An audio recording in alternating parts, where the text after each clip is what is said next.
को स्वीकार किए हैं कि रोज स्नान के बाद शरीर में रज लगाते हैं।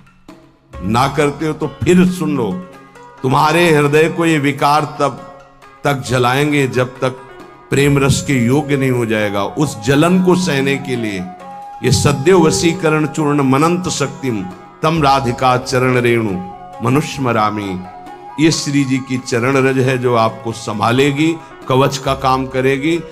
आपके शरीर में चरण रज लगी रहनी चाहिए। बिल्कुल मान लीजिए, अगर ये मान लोगे तो बहुत बड़ी वस्तु आपको प्राप्त होगी। शरीर में वृंदावन की रज लगी है, शरीर छूट जाए तो भगवत प्राप्ति हो जाए। मान लीजिए, बहुत बड़ी बात। धन्य है वो उपासक जो रजोपसेवी है, रज लगाते हैं। एक ब्रजवासी आए, उन्होंने प्रश्न किया कि आपके जुगल उपासना में तो काली बिंदी लगती है, आप क्यों नहीं लगाते? श्री कहते हैं उसे, काली बिंदी और सिंदूर की बिंदी।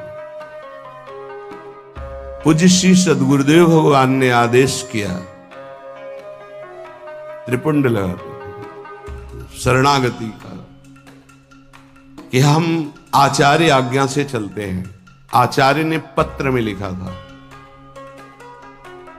वृंदावन रजोप सेवी जोरी सुमिरन बाचनो, वृंदावन नित्य विहार चंदन लेनो। तो रजोप सेवी जोरी है तो रज का तिलक है, और विहार चंदन जो प्रसादी है वो ये लगा है। बस वो कोई वृंदावन की वस्तु नहीं है जो काली टिकी है। ये वृंदावन की रज और वृंदावनेश्वरी का प्रसादी चंदन, इसके सिवा तो ब्रह्मा जी भी आकर कहें तो हमारी समझ में नहीं आएगा, क्योंकि गुरु के वाक्य के आगे किसी का नहीं। वृंदावन रजरानी, वृंदावन वृंदावनेश्वरी, इनमें हमारी अनन्य आसक्ति हो जाए। जो लगाते हैं उनको प्रणाम है, पर हमारी गुरु आज्ञा है। आचार्य श्री हितजू महाराज, वृंदावन रजोप सेवी हरिवंश जोरी सुमिरन बाचनो, वृंदावन नित्य विहार चंदन लेनो, आज्ञा है, उसी का पालन।